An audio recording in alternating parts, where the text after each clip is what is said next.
Zigenza okwera ssaawa 3 nga abantu ba Ssaabasajja okuva mu bitundu by'eggwanga ebyenjawulo bataka ku kisaawe Wankulukuku okumubugiriza nga gulawo emipiira gy'ebika 223. Empaka ezisoose zibadde wakati w'ab'ekika ky'Enkima n'Engabi Ensamba.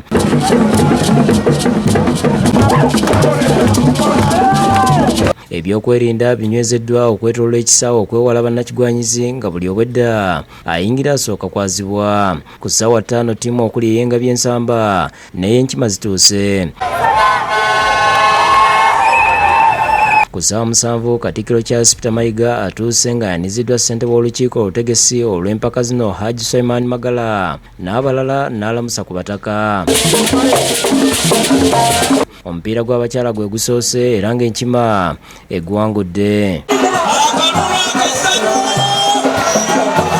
Nga zikunukiriza okwera ssaawa 8 Omuterega atuuse Wankulukuku nga yaniziddwa Katikkiro Charles Peter Mayiga n'olukiiko olutesitesi era asiimye n'alamusa ne ku bataka ab'obusolya.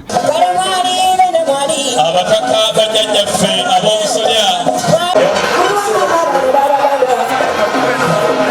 alambudde ennyiriri n'oluvannyuma n'aggulawo empaka zino mu butongole. Agenda kuwandiika ku mupiira ogw'ekijjukizo amaliriza okutongoza n'okukkiriza empaka zino. Bw'amaliriza ayolekedde ku Namulondo olwo omupiira ne gutandika ng'Engabi etandise n'amaanyi era ekitundu ekisooka kigenza okuggwa nga balina ggoolo 2-0.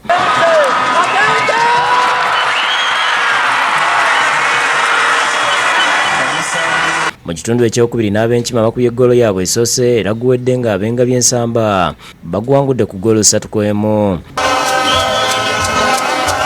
Oluvannyuma Ssaabasajja ne Ssemakookiro balinnye emmotoka okuddayo mu lubiri. Minisita w'ebyemizannyo Henry Ssekabembe yeebaza Ssaabasajja olw'okuggulawo empaka zino n'abantu olw'okujja mu bungi. Twagala twebaze Ssaabasajja Kabaka asiimye n'atuggulira emipiira gino. Twagala okwebaza abantu ba Buganda bonna.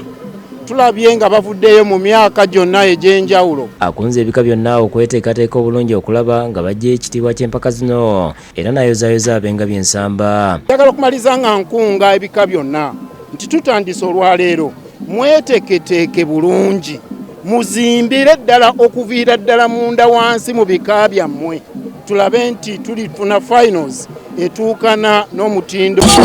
Download the app on App Store or Google Play Store now. Vision Digital Experience, the future of media.